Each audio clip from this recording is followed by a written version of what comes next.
Hello everyone, and welcome back to Chapter 2 of Finding Serendipity. This is Reading Time in Isolation with Heather Rose, and I'm also one half of the children's author Angelica Banks. I write these with my friend Danielle Wood, and together we have invented a pen name to make things easy. Our books have been published around the world, so this is the Australian edition. But if you're an American reader, you know that they look like this. And these are illustrated, so from time to time, I'll share the illustrations from the American books with you. But let's start with Chapter 2 of Finding Serendipity by Angelica Banks. Chapter 2. Tuesday was confused. Had her mother somehow left the house without them realising it? Was she in the bathroom, perhaps, or in her bedroom? Tuesday looked at her father, who did not, she thought, seem as surprised as he ought to. Dennis stood for a moment, thinking. "Dad, where's Mum?" Tuesday asked, cold shivers running down her legs and up into her hair. Dennis walked across the room, flung his head out the writing room window, and peered into the darkness beyond. Tuesday wondered what on earth he was thinking. That her mother had flown away? "Dad," Tuesday said, "is Mum okay? She didn't fall." "Oh, good gracious, no, Tuesday," said Dennis, pulling her close against him and continuing to look out far into the night sky. "Well," she asked, "where is she?" He said non-committally, gazing intently at a distant star. "Dad, you know, don't you? You know where she's gone." "Yes, sweetheart, I think I do," said Dennis, pulling himself back in from the window. "Well..." An uncertain look passed over his face. He tapped the large stack of white pages beside the typewriter with his fingertips. "I can't tell you," he said gently. "But," said Tuesday. "I'm sorry, Tuesday, I can't tell you, but I am sure she'll be back very soon." "Back? But where's she gone?" "Well, let's just say she's gone somewhere very important, and I think we'd best leave her to it." "But aren't you going to shut the window?" Tuesday asked, looking back as her father ushered her out of the room. "Oh no, we'll leave it open, I think," said Dennis as he closed the door behind them. This was too much for Tuesday. "But why? I mean, why is the window wide open? And how do you know someone hasn't kidnapped her? How do you know she didn't fall out the window and is right now caught in the top of the tree outside, waiting for us to come and rescue her?" Her father chuckled. "I know it's immensely irritating that I cannot illuminate the issue, my impetuous imp, but your mother's return, I assure you, is imminent, though probably not immediate. What is immediate at this moment, however, is your bedtime." "But," said Tuesday. "Butterfly," said Dennis. "Buttonhole," said Tuesday, unable to stop herself. "Butinsky," said Dennis. "Oh, so rude." "Buttock," said Tuesday. "Buttertish," said Dennis. "Button mushroom," said Tuesday. And before she knew it, she was in bed in her cupcake pajamas with her teeth cleaned and her dad kissing her goodnight. "Are you sure Mum's all right?" Tuesday asked, looking into his brown eyes. "Can't you tell me where she is?" "She'll be back for breakfast," Dennis said, "and we'll have blueberry pancakes." As he left the room, Dennis did not switch off the bedside light, nor did he close the door, which was just the way Tuesday liked it. Curled up in her bed, with Baxter snoring in his basket beside her, Tuesday watched the light from the moon make watery patterns on her ceiling and wondered where her mother was, and why her father had seemed to be looking for her out of the window, a window that was 5 stories above the street. It was a mystery, and she couldn't solve it, no matter how hard she tried. She rolled over and turned on her iPod. Her favourite audiobook was I Know About Vivian Small, read by her very own mother, the author Serendipity Smith. It was the first of the Vivian Small stories, and Serendipity had written it just after Tuesday was born. At the start of the book, the dedication read, "To TM, every day is magic." In fact, at the beginning of every Vivian Small book, there was a dedication to TM, each time with a different message. No one in the whole world other than Serendipity, Tuesday, Dennis, Baxter, and of course Serendipity's assistant, Miss Digby, knew who TM was, because when Serendipity Smith did her book talks and signings and television shows and bookshop appearances, she would never tell. And that wasn't the only secret Serendipity Smith, the most famous writer in all the world, kept from the journalists and interviewers who wanted to know everything about her life. Journalists and interviewers all believed that Serendipity Smith lived on the top floor of the most famous hotel in the city. She had no children and no husband and certainly no dog. The Serendipity Smith everyone saw at bookstores and on television was very tall with wild red hair.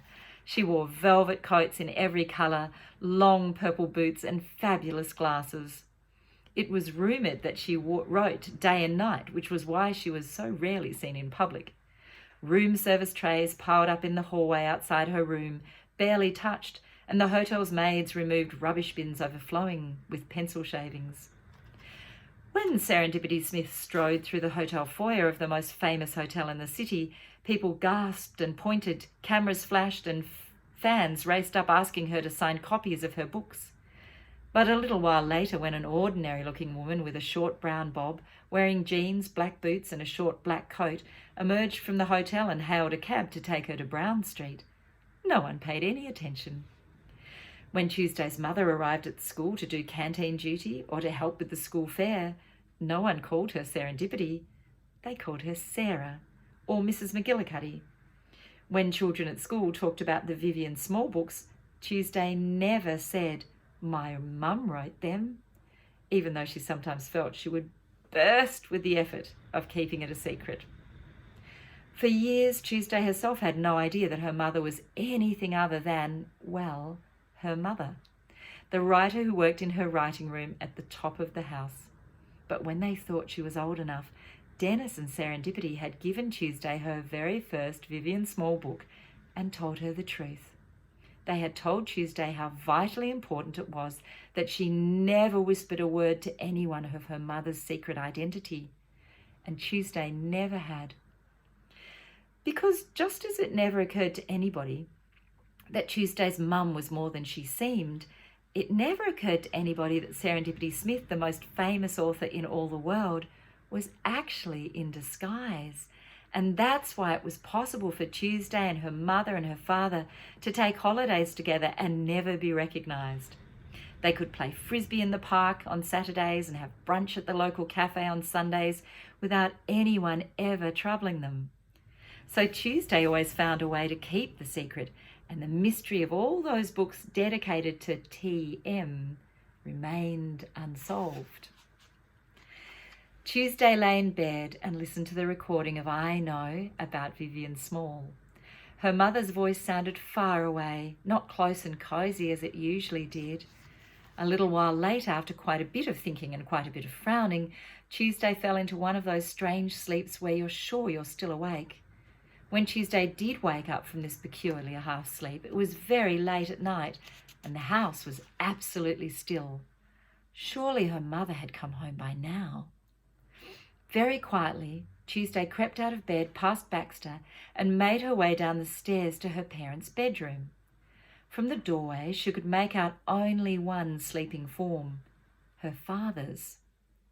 Tuesday tiptoed back to her room, glancing up the stairs as she went, but there was no light coming from under the door of her mother's writing room, and no click-clack of the typewriter as her mother wrote late into the night, as she sometimes did. There were no lights on downstairs in the kitchen or in any of the other rooms in the house. Her mother was still not home. Despondently, Tuesday slipped back into bed. Pressing play, she hoped the story would lull her back to sleep. "Mothwood took yet another length of twine," her mother's voice read, "and knotted it tightly about the neck of the foul-smelling sack containing Vivian Small and 2 impossibly heavy ingots of lead. Within Vivian bided her time. Satisfied with his handiwork, Mothwood dragged the sack along the ship's deck towards a gap in the railing. The ingots bumped bruisingly against Vivian's arms and legs. 'What a glorious day!' said Mothwood in his rasping voice. "The day that Vivian Small meets her utterly inglorious end, drowned like a cat in a squall." And then, using all his strength, he hauled the sack over the side of the silverfish. Down, down, down went the sack, and cold, cold, cold was the salt water that swamped Vivian, rushing in over her mouth and nose and chilling her through as the sack plummeted into the ocean's depths. Tuesday pressed stop, her heart beating fast as it did every time she reached this part of the story. Tonight, with her mother missing, it seemed more frightening than ever, even though she knew perfectly well that Vivian would escape by slipping her knife from where she had hidden it inside her boot, while holding her breath in the way she had learned from the sea people of Zunchilla. Vivian was always prepared, and she knew useful things. She always found her way out of a fix. Tuesday looked up at her ceiling and wondered what Vivian would do if she were in her place. Tuesday knew there was no way Vivian Small would just lie there listening to stories while someone might be in terrible peril.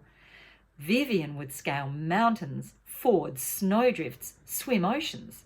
Vivian would leap over yawning abysses with her small blue wings outstretched. She would battle omnivorous creatures, outsmart toothless oracles, render senseless the deadliest enemies with darts from her Lucretian blowpipe. But Vivian would never, ever just go to bed and wait to see what happened in the morning. Vivian would work out what needed to be done and do it. I just have to take a glass of water.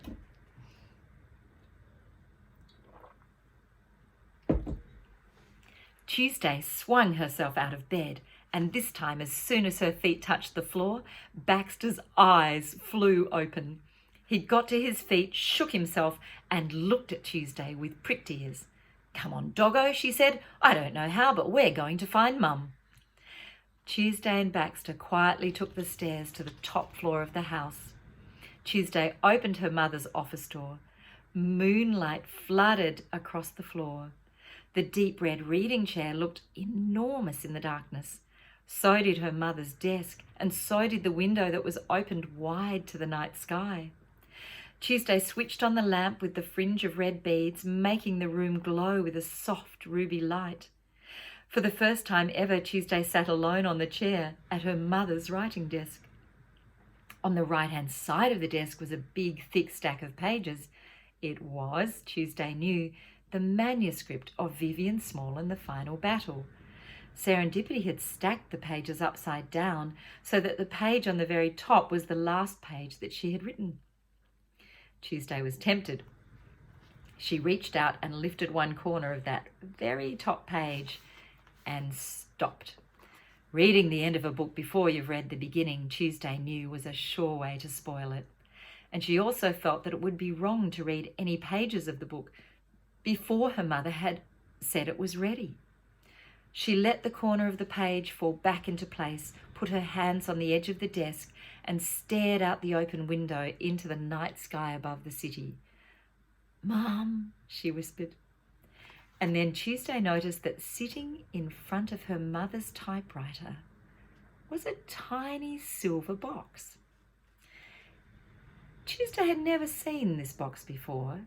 It was smooth and shiny, without any markings or engravings. Tuesday lifted the lid. Inside the box was a silver thread. Very gently she reached out and touched it.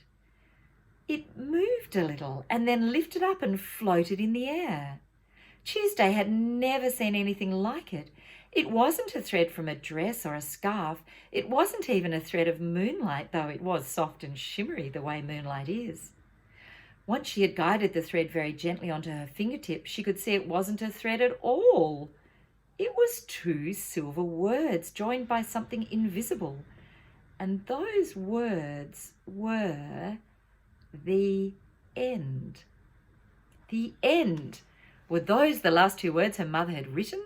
Tuesday wondered. The very last words of her mother's new book? But why were they here in a box? Why weren't they on the page? "I have an idea," Tuesday said to Baxter. She picked up the last page her mother had written and turned it over. It only had a few sentences at the very top. She deliberately didn't read them, looking instead at the big blank space on the rest of the page. She carefully lifted the silvery words and placed them on the page. They shimmered for a moment before they dissolved into thin air. "Oh, no," said Tuesday guiltily. "Ruff," said Baxter, who was transfixed by the open window. "You're no help at all," she said to him. Tuesday picked up the little silver box to close the lid and saw that the words were somehow back inside. She tried again, lifting the end from the box onto the last page of her mother's manuscript, but once again it disappeared and returned to the box as if by magic. Next, Tuesday took from the top drawer of her mother's desk a new sheet of blank paper. She threaded it into the typewriter just as she had seen her mother do, curling the paper around the big, smooth black cylinder that looked like a rolling pin and placing the hinged silver bar on the paper to keep it snug while she typed. Tuesday had longed for this moment, but she had never dared to ask her mother if she might write something, just a page or perhaps just a paragraph or only a sentence, on this lovely old typewriter. She sat up very straight in the chair, and then taking a deep breath, she reached out and pressed her fingers down onto the keys. "The end," she wrote. Tuesday had thought that maybe something would happen if she typed those two words on the page, but nothing happened. "The end," she wrote again. "The end, the end, the end." She typed it over and over, bitterly disappointed that this hadn't somehow made her mother reappear. "It's no good," Tuesday said in frustration. "It's not working." Said Baxter sympathetically. Tuesday sat and thought. "Who wants to start at the end?" she said to Baxter. "Maybe what we need is a beginning." She unrolled the page from the typewriter and turned it over so she had a completely blank page again. Then she began. The words appeared rather slowly because Tuesday wasn't used to typing and had to keep looking for the right keys. But this is what she wrote. "One dark, starry night when all the city was sleeping, a girl and a dog waited by an open window." As Tuesday typed, something strange happened. While the words appeared in nice black letters on the page, as words do if you are typing, a silvery thread appeared with every word, just as if it were made of the very same thread as the words in the little silver case. They grew a little bigger, the silver words, as they took to the air and wrapped themselves carefully around Tuesday's left wrist. They felt cool and tingly against her skin. "Baxter," whispered Tuesday, "this is most unusual." Baxter cocked his head and gave a curious little growl. "Shh, you might frighten them," said Tuesday. "The dog Baxter," Tuesday wrote, "was a fierce and fearless dog with a bushy tail." And this sentence too became floating silver letters that formed themselves into a strand. It joined up with Tuesday's first sentence and twined around her forearm, reaching up as high as her elbow. Baxter loved strawberry ice cream, teriyaki chicken and steak tartare. Baxter loved strawberry ice cream, teriyaki chicken and steak tartare, wrote Tuesday. And this time when the silvery letters floated off the page and linked up with the others, they coiled up to Tuesday's shoulder, making her shiver as if tickled. Baxter growled again. In a rush, she wrote, "Each morning Baxter walked Tuesday to school. On Mondays, Tuesdays, Wednesdays and Thursdays, they walked home after school together." But although the silvery thread was stretching across the back of Tuesday's neck and down her right arm now, her sentence wasn't quite long enough for the words to reach all the way to her right wrist. So Tuesday turned the full stop into a comma and added, "Usually stopping to play frisbee in the park," which almost did the trick, "and buy licorice all sorts," which wasn't the least bit true, but the silvery letters were encircling the fingers of her right hand and drifting towards her middle. "But on Fridays," she continued, "Tuesday and Baxter flew home because Baxter was a magic dog with magic wings." Still, the typewriter was producing two kinds of words. the black ink ones that were staying on the page, and the silver thread-like ones. Tuesday typed faster and faster. Tuesday had always thought it was lovely to have a magic dog with magic wings, but a day came when it was more than just lovely. It was essential, because on this particular day, Tuesday had discovered that her mother was missing, and although her father, who was wise about many things, said she would soon be back, Tuesday felt sure that something terrible had happened. Wherever her mother was, she must be in need of help, and it was up to Tuesday and Baxter to find her and bring her home. The thread looped once, twice, thrice around Tuesday's chest, and she was feeling quite lightheaded, as if she had spun around on the lounge room carpet several times. Soon the letters cocooned her, growing larger and brighter. Tuesday continued to type, her eyes fixed on the page. The tricky part was knowing where to find her mother. Tuesday had only 2 clues. 1, her mother had left the window open. 2, her mother had left 2 words, "The End," in a silver box on her desk. Tuesday knew that although the story her mother was writing was very nearly at the end, it wasn't quite there yet. That's it, Tuesday thought. Her mother must be stuck somewhere near the end, wherever that was. The more Tuesday thought about it, the more she felt sure that this was exactly what had happened. Her mother was having trouble at the end. Everyone knew it was hard to begin a story, but much harder to actually finish one. At that moment, the long silver thread snaked upwards as if it wanted to pull Tuesday into the air. She pulled it back and tucked it firmly into her pajama pocket, then continued typing. She wrote, "But just as Baxter was no ordinary dog, Tuesday was no ordinary daughter. She was determined to find her mother, no matter what it took." There was no mistaking it. Tuesday was in a swirl of silver thread so fine and sparkly that it was like being inside spun toffee, and she was lifting out of the chair. Her feet were off the ground and she was rising. Up, up, up.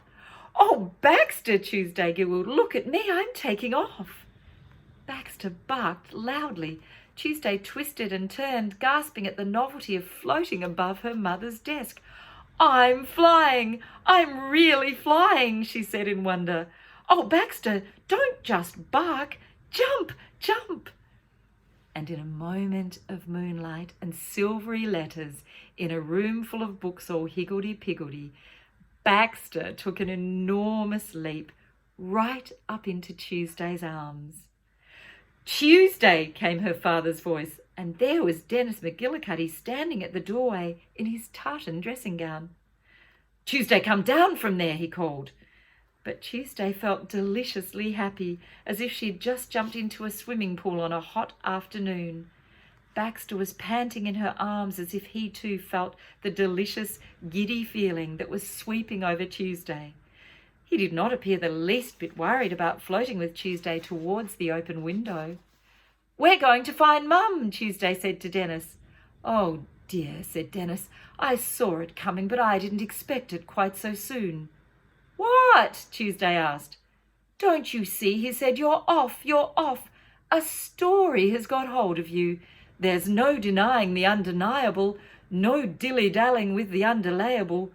Off you go then. Follow the words, my love. That's what a writer does. Follow the words." "But I'm not a writer," Tuesday called to him. She and Baxter were pulled gently over the windowsill by the thread. She could see the streetlights on Brown Street far below. She turned back and saw her father pluck her page of writing from the typewriter and examine it.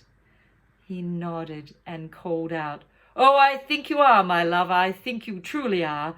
But you mustn't stop, keep on." Her father and the window grew smaller and smaller as the thread drew Tuesday and Baxter on, away from the house and up into the sky. Dennis McGillicuddy called out one more time. Tuesday couldn't be sure, but she thought he said, "Blueberry pancakes for breakfast." Then she turned towards the silvery thread. that stretched out as far as the stars ahead of her. She smiled and let the air rush over her. If you had been watching from where Dennis McGillicuddy stood, then what you would have seen is this: a girl and a dog disappearing as if a door had opened and then closed in the vast darkness of the night sky. And that's the end of chapter 2 in Finding Serendipity. If you would like to join me again, please do so.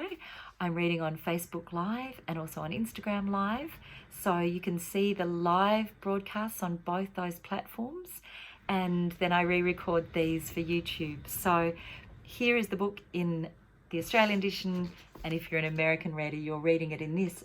And I just wanted to show you, those of you who only read the Australian edition, again, here's the picture of where Tuesday went out the window. There's the open window and Serendipity Smith's room. And there's a lovely other illustration. So that's when she and Dennis come into the room.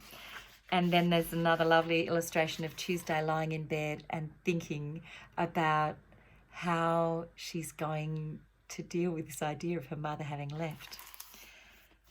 Now, I also give writing exercises at the end of these chapters because you're in isolation. It's a wonderful time to be creative. So my first writing exercise for you is, as you know, Tuesday starts her story with the 4 words, one dark starry night. One dark starry night. So I'd like you to write those words on a piece of paper with a pen or a pencil, and I want you to go on from there. One dark starry night. Tell me what your imagination conjures up for you when you hear those words. One dark starry night. You might just write a few sentences, you might write a paragraph, you might write a page, you might write 3 pages. And some of you, after you've written 3 pages, will go on from there. Because if you're a writer, that's what you have to do. You have to keep writing. And if you're a novelist, you'll soon discover that 3 pages isn't nearly enough.